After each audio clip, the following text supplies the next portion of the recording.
Have you ever wondered why everything takes longer than you think?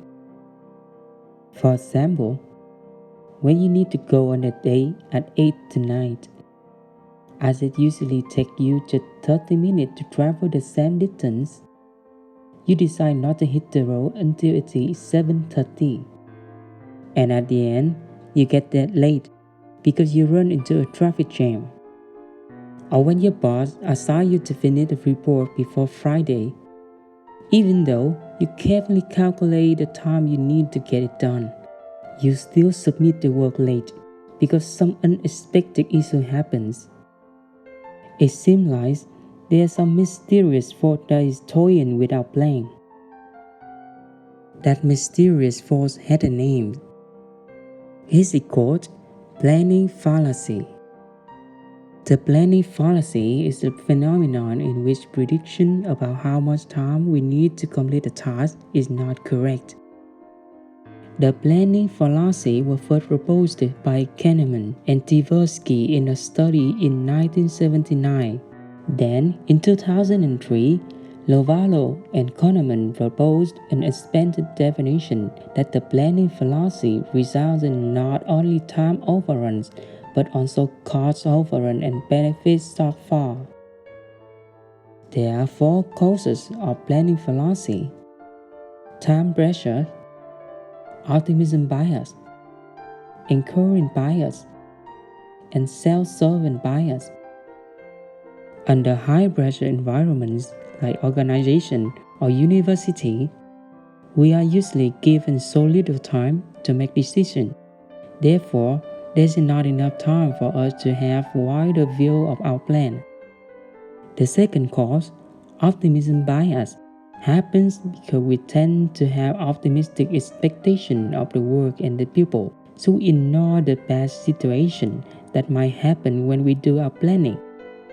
For example, we forget to take the traffic jam into account when calculating the travel time, or we overestimate our own physical strength when doing manual work. The third cause is anchoring bias, which is defined as the tendency to rely too heavily on the first piece of information we have when we are making decisions.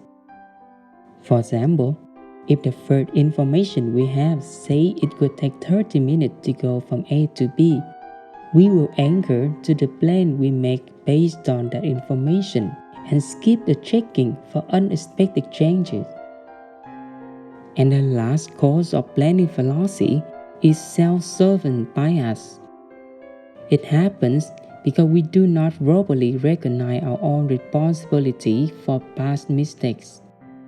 When something bad happens, we convince ourselves that we fall only because of the external factors, and that those factors will not come up again. This leads to repeated mistakes when planning based on past experience. So, how can we avoid planning fallacy? First, we need to look at things from different views. Instead of just randomly predicting what might happen, look back at the past event and make predictions based on repeating patterns. You can also ask an outsider for information that you may not know, and it is important not to have absolute confidence that everything will turn out exactly as you predicted. Another strategy for combating the planning fallacy is having a specific plan. A study in 2000 found that setting specific plans resulted in significantly more realistic goal setting. The process of specifying the details, such as specific time, specific location, and specific actions, give you a good chance to see the flaws in your plan and adjust it accordingly. Therefore, your chance of success also increases. Lastly, you can try to break down the big plan into small projects with specific deadlines.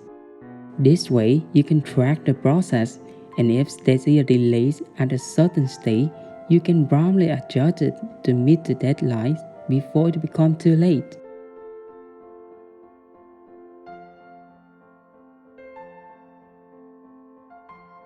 Now you know more about planning fallacy and how it affects your planning. You can start training to make your life easier by making small realistic plans today and see the result you get in a few weeks. And let me know if you have any other idea to share.